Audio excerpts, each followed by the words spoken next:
Tantor Audio, a division of Recorded Books, presents There's No Bones in Ice Cream, Sylvain Sylvain's Story of the New York Dolls, by Sylvain Sylvain, with Dave Thompson.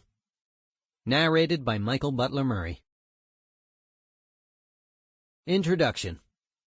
We weren't wrong. We just found 1,000 ways not to be right. Whenever anybody asks me about the New York Dolls, what we did and why we did it, the first thing that comes to mind is a Bugs Bunny cartoon I saw when I was small. Bugs and Daffy Duck are vaudeville performers, but they are clearly at very opposite ends of stardom. All Bugs needs to do is walk onto the stage and raise his arms in the air, and the audience will go nuts. Daffy, on the other hand, can juggle, ride a unicycle, juggle while he's riding the unicycle, and he barely gets a single clap. Bugs comes out again, whistles 2 notes, and the place goes crazy. Daffy returns, and nobody makes a sound. This time, however, he knows what to do. First, he drinks a generous portion of gasoline. Then he downs a bottle of nitroglycerin.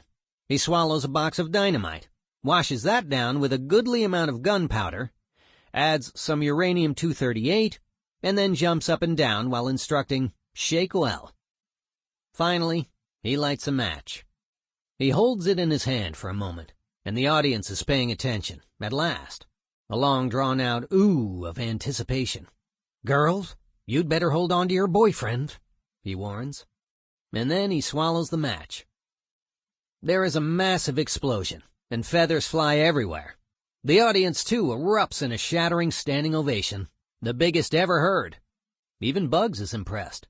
"They want more," he shouts. But Daffy, ethereal and ghost-like, floating up towards the sky, can only sigh. I know, it's a great show, but I can only do it once." That, for me, was the story of the New York Dolls. Not that we could only do it once, because reincarnations of the band have had several lifetimes since then. But we knew from the outset what Daffy only realized at the end. When you take the stage, no matter who you're sharing it with, you've got to promise to die, to detonate, to fly as high as you can, and then, like the 4th of July, explode like a sky full of fireworks. And that is all you need to know about showbiz. The audience wants blood, and you have to provide it. Caligula would have been proud. Hell, Caligula would have wanted to join in. Many people have told their stories of the New York Dolls, their recollections of the first time they saw us, the first time they heard us. You can go online and study virtual encyclopedias of every concert we played, every song we recorded, every review we received. Even today there are people out there who weren't even born when the group broke up, but who know more about us than we dolls ever could. Keep searching. You can find testimonies from musicians who say we changed their lives, and damnation from rivals who thought we were terrible. You will find sneers and cheers, fact and fiction, rumors and lies, and pie in the sky. And why? Because while we may not have sold many records nor racked up any hits, in terms of the stain that we left on the sheets, the New York Dolls were bigger than a lot of the people who did. That is not what this book is about, because those things are only visible from the outside. Inside the storm, in the heart of the beast, you aren't even aware that there is a storm, or even a beast. You're just a rock and roll band, doing and playing and dressing in all the things you ever dreamed of. And if we were famous for being infamous, as some people like to insist, both the fame and the infamy were mere byproducts of everything else. We never sat down and mapped out a game plan. There was no round table in some bunker-like headquarters, where we spent hours with strategists, consultants, and their ilk, and brainstormed the outrage that would win the next headline. Nobody told us to behave like we did. We did it because that was who we were, and that was what we wanted to do. And when it was done, we did something else. Other people turned the New York Dolls into legends. We just went along for the ride. And yet, when I look back on that 3-year span in which we held the world in the palm of our hands, and then had it snatched away again, and the years since then, when we were reborn as an historical precedent. Year zero of punk, the Roanoke colonists of the New Wave's New World. Check your history books. You'll see what I mean. When I compare our fate and fame with those of so many of the groups who once outsold us, one famous saying keeps coming back to mind. A phrase that you used to see a lot on the streets of Paris, daubed on walls, or spray-painted on placards. À vaincre sans péril, en triomphe sans gloire. To vanquish without peril is to triumph without glory. Like Daffy Duck in that cartoon, we vanquished. We triumphed. And we wanted to give them a killer show every night. Lead, follow, or get out of the way. It's a rich man's war, but a poor boy's fight. Chapter 1. Coca-Cola Whiskey. One of my earliest memories is of my homeland being bombed by the British. First the sirens, shattering the evening with their banshee howl, and the panic on the streets as people ran for whatever shelter they could find. Then the blackout, plunging a city of 3 million people into darkness. And then the bombs. They were not falling directly on us, which was why, after a while, I would be allowed to stand on the balcony, overlooking the darkened city, staring out past the towering tops of the mosques as they were silhouetted against the moonlight towards the horizon. Even from 80 miles away, though, I could see our searchlights struggling to pick out the enemy aircraft. I could see the glow of the flares that lit the bomber's path, and I could hear the rhythmic croomph, croomph, croomph of each successive bomb blast. Behind me, my father would be crouching beside an illegal radio, a big brown bake-like contraption, listening into the news as it broke across the shortwave networks, telling us to hush if we so much as gasped or spoke. He was taking no chances. He'd even broken the little light that once lit up the radio dial to make sure no one knew what he was doing. And we would hush, because who knew what technology was raging against us? If the bombers could see the tiniest light, then perhaps they could hear the softest murmur. At any moment, the bombers, British Valiants and Canberras, might turn their attention away from the airfields that were their supposed target, and seek out the child who had just spoken too loudly. In fact, the next day, you would hear that they had. That Cairo radio was reporting that the outskirts of Cairo had been hit with incendiaries, and charred bodies still lay where they had fallen amid the ruins. The British and the French, who fought alongside them, denied the rumors, of course, insisting that their only targets were our airfields. But when you're 5, you don't know who to believe. You just know you're being bombed. Egypt in October 1956 was a land in turmoil. Almost precisely 4 years earlier, in 1952, Gamal Abdel Nasser Hussein, a lieutenant colonel in the Egyptian army, had masterminded the overthrow of the monarch, King Farouk. He installed a new government and proclaimed Egypt a republic, shattering the centuries of foreign power and influence that had ruled the nation until then. First the Ottomans, then briefly the French, back to the Ottomans, and then the Brits. 500 years of outside occupation were ended, to be superseded by what? The revolution was bloody. There was rioting in the cities, foreigners were attacked and even murdered by gangs of nationalist supporters. Buildings were damaged, or even destroyed. Barclays Bank and the Shepherd's Hotel, the Turf Club with its famous collection of rare paintings. But slowly, order was restored. And in 1953, a one-party political system was introduced. 3 years later, in early 1956, Nasser was proclaimed president, the role he had been working towards since the revolution. Nasser was not necessarily a bad man, despite the manner in which he was portrayed elsewhere. He simply wanted the land to be free. But freedom, he learned, comes at a cost. Foreign investment was withdrawn, multinational companies fled. The Aswan Dam, the centerpiece of his vision for a new Egypt, was dealt a body blow when the British and Americans withdrew their support. So Nasser took the only option that was left to him.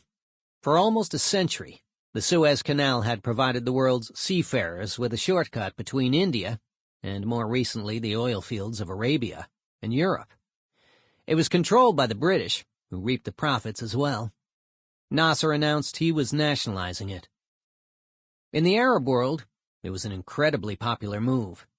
Elsewhere, however, it was viewed as tantamount to a declaration of war, and was treated as such. With Israel already conducting operations in the Sinai, in the east of Egypt, Britain and France piled in, all expecting the so-called Suez Crisis to be over in a matter of weeks. Instead, it became one of the pivotal events in post-World War II history. In Britain, the bombers' failure to crush Egyptian resistance brought down the government. In France, it precipitated the surge of nationalism that brought war to Algeria.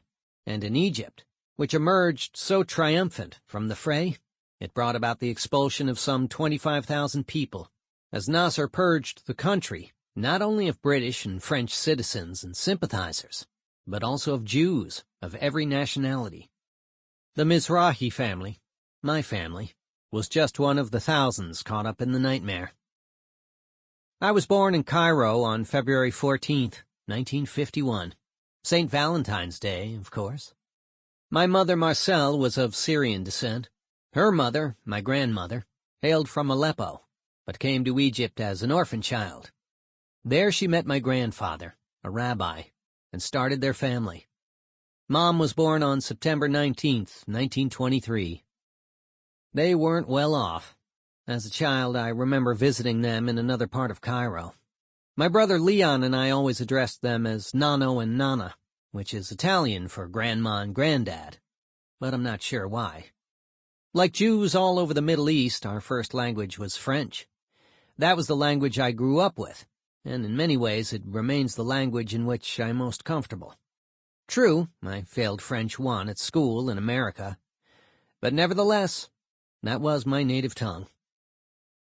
My father David's side of the family, the Mizrahis, were originally from Izmir in Turkey, although the name Mizrahi is Sephardic Jewish and traces back even further to Spain and Portugal. I never met my paternal grandmother, who passed away before I was born, and I barely recall my grandfather. He died when I was 2 years old.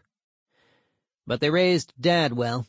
By the time he left school, he spoke 5 languages and quickly found a career in banking, handling foreign exchange. I remember being taken to see him at work at the Cairo branch of the National Bank of Egypt. My mother would lift me in her arms and hold me up to the bars that screened the tellers from the public. It was left to me to wonder why Dad left the house every day, if all he did was sit inside a cage. He obviously enjoyed it, though. He worked there for 25 years. Mom was an incredibly beautiful, incredibly sexy lady. I remember Dad hung a framed copy of Marilyn Monroe's Playboy centerfold over the bed. He was wild about her. Mom just shrugged. She didn't care, and she didn't need to. Years later, she told me she had so many boyfriends when she was young, she could have chosen any of them, and that Dad certainly wasn't the best-looking among them either. When they married, one of her former suitors actually sent him a threatening letter. Most of what I know about life before Suez comes either from stories that my brother or my parents told me, or from tiny threads of my own memory, few of which are coherent enough to weave together. I do know that the king was everything when I was born, and that he was a very big man. Apparently, he passed a law that said he was the only person allowed to own a red car. So if you ever saw a red car, you knew it was the king. A huge Cadillac convertible, with Farouk taking up the entire back seat. Behind him would be all the other limousines, all black, all covered, and they were for his wives. That all ended with the revolution, and there were stories about that as well, how Nasser's tanks rolled down the street on which we lived, the Qasr el-Nil, firing into the cinemas and the foreign businesses. The street itself was Cairo's answer to Fifth Avenue or Oxford Street, packed with Western stores and offices. That's why he targeted it. The damage must have been quickly repaired, however, because I vividly recall us meeting up with Dad's younger brother, my Uncle Ralph, and going to the movies. We saw everything. Mom and Dad were both huge movie fans. American, British, French, Arabic. It didn't matter. Plus, Egypt at that time was the Hollywood of the Middle East, with its own movie industry and stars like Omar Sharif and his wife, Faten Hamama. We saw some incredible movies. Dean Martin and Jerry Lewis were absolute superstars to us, though I also remember some incredibly boring ones. One, starring Spencer Tracy, was basically 3 hours of a man in the sea. I sat there thinking, oh no, what is this? I'd fall asleep, wake up after 10 minutes. He was still in the sea. I'd go to the restroom, return, and, yep, still in the sea. On and on and on. I blame the movie's title. I thought we were going to see the old man and the sea, not the middle-aged man in the sea. But I didn't mind. I devoured everything. Movies were my life, too. I was especially enamored of cowboy movies. In fact, I couldn't get enough of them, and my sole goal in life was to be a cowboy, preferably one of the singing ones, like Roy Rogers or Gene Autry. So, and not for the last time, I started to work on my father. I want a guitar, I want a guitar, I want a guitar. And finally, he cracked. After a fashion, instead of a guitar, he got me a child-sized oud, an Arabic stringed instrument, handmade by one of the merchants down the road. I didn't care too much. I had no intention of playing the thing. I just wanted to look like I did. For the same reason as I wore a fez instead of a cowboy hat, and instead of drinking whiskey, I had a bottle of Coca-Cola. Painstaking accuracy was not my concern. My imagination could fill in all the gaps. And so I'd take one of Dad's hammers, bang a nail into the bottle top, and then pour myself measures into one of his shot glasses.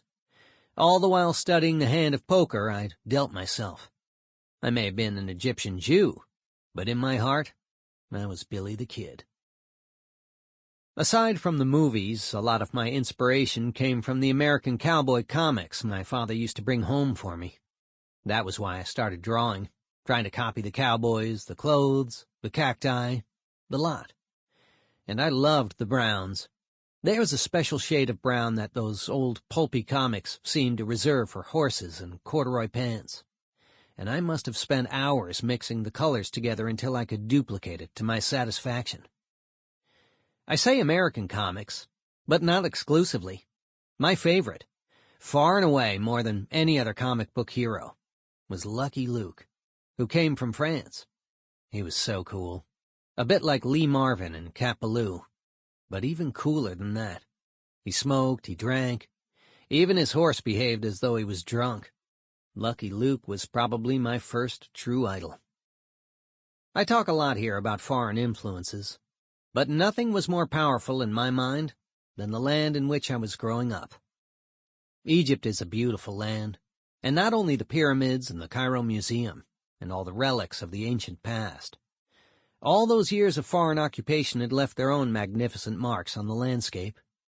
The colonial buildings that could have stepped out of Whitehall, mosques that belonged to the Arabian Nights, the babble of languages and accents that filled the streets from dawn to dusk, and over it all, the blazing Egyptian sun.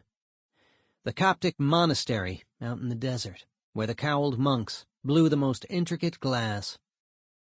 It was a land of marvels, elephant rides at the Cairo Zoo, the slow, lazy flight of the ibises, the snakes and lizards that were a part of daily life, the dolphins dancing in the waters off Ras El Bar, the coastal resort on the mouth of the Damietta River, where we occasionally spent our summers. Egyptian wildlife seemed fearless to me. One day I was sitting on a stool in the kitchen with my mother while she was cooking. She was an amazing cook, and she'd just finished preparing a chicken. She took it from the oven and placed it on top of the stove, next to the gas tank, and left the room for a moment. Suddenly, exactly as she walked out, a huge black bird swooped in through the open window, picked up the chicken in its talons, and flew out again. I was still speechless when Mom came back in. But, of course, there was also the other side of life. Political rallies were commonplace and often overflowed into violence.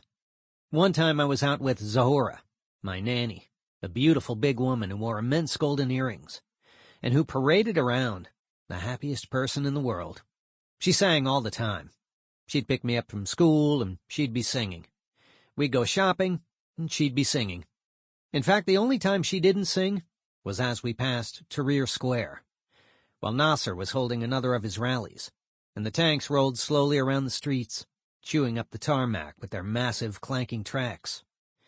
Without a word, she grabbed me and thrust me beneath her skirt. She was so protective. She wouldn't let anybody touch me. There was also poverty.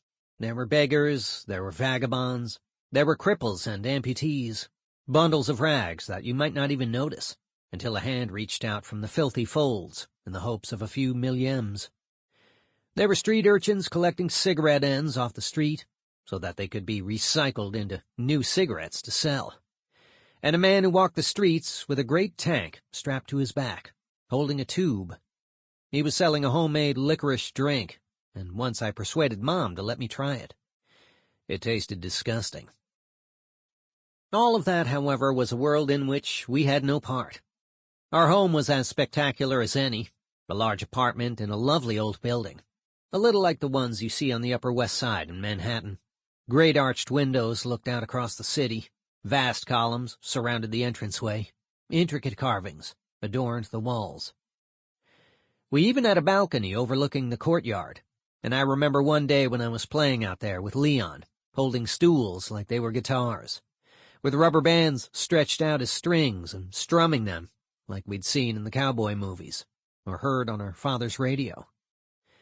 Suddenly we heard my mother yelling for us, almost screaming our names, so we ran inside and found her sitting on the toilet, with everything shaking all around.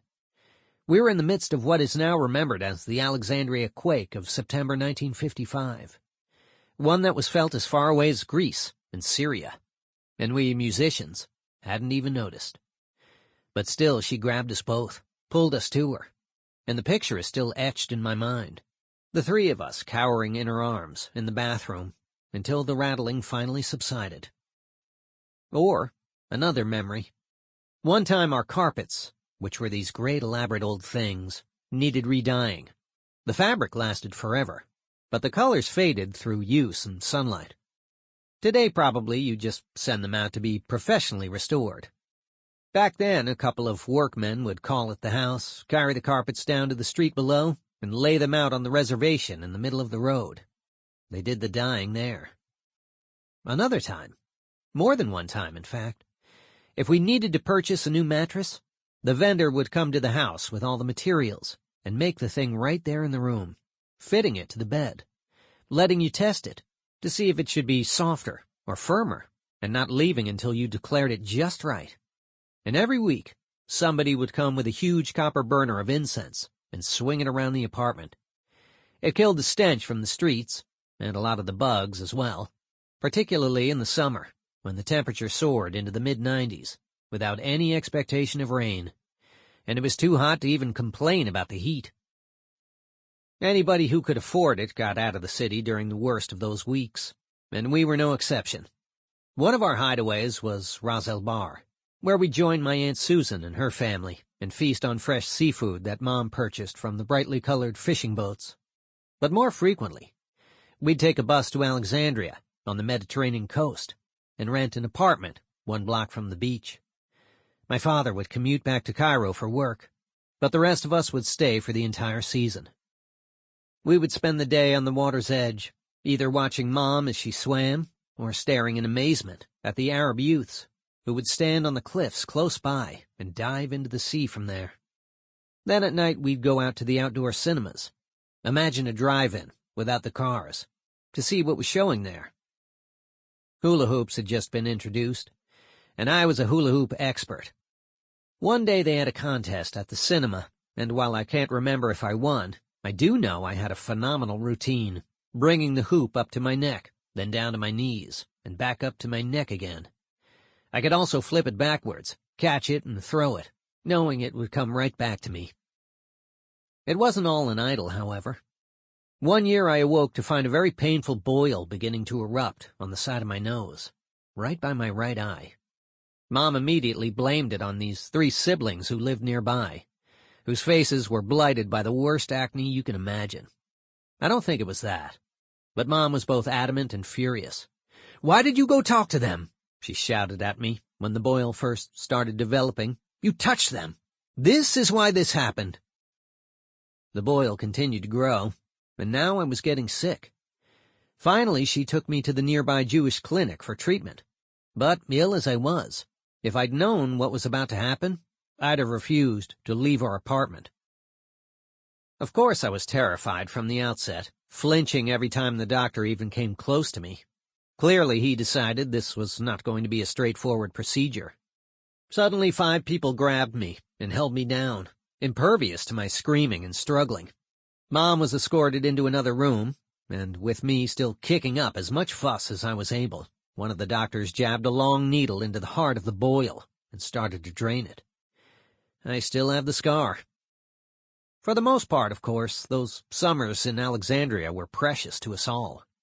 And so is another family tradition that I have never forgotten. Dad was a member of a country club, located in the shadow of the pyramids, and every few weeks we would take a hansom cab through the streets of Cairo and out to Giza to explore the area, laze by the swimming pool, or visit the other clubs. There were many of them in the neighborhood, including the Auberge des Pyramides, where Uncle Ralph played accordion in a band. That was really swanky. While the adults were off doing whatever, I'd sit with Ralph's daughter, my cousin Mireille, and we'd watch the procession of stars as they passed through on their way to the casinos. People like Omar Sharif and Akim Tamiroff, who would later star in Touch of Evil, and the original version of Ocean's 11. Years later, after the dolls got together, we used to stay up all night watching movies on late-night television. First there'd be The Late Show, then The Late Late Show, and after that, The Late Late Late Show. So many of these old movies became touchstones for us. Touch of Evil was one of them. The other star we used to see a lot of was Omar Kassin, the biggest singer in Egypt. She was gorgeous-looking, always dressed in black, and the moment she started singing, all the Arab men would stand up and go, "Woo!" Instant orgasm. In fact, she was just like that Bugs Bunny cartoon. She could scratch her head and sing a line, and the whole place went crazy. Music was everywhere, not just at the clubs, but in the city as well. Everywhere you went, you'd hear people playing some instrument or other. Street musicians in every other doorway, or groups and singers in the cafes and coffee houses. It was no different at home. Dad was really into Benny Goodman and swing, the kind of music that Uncle Ralph played. But Mom went the other way. I followed her.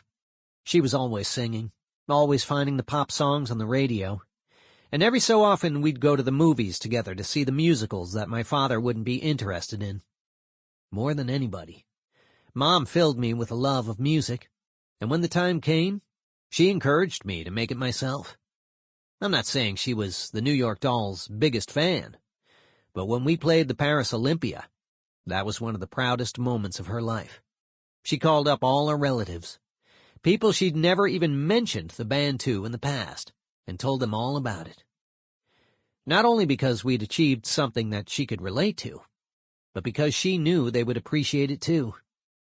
Telling them we'd headlined Max's Kansas City would have meant nothing to them. "What's he doing in Kansas City?" they'd have asked.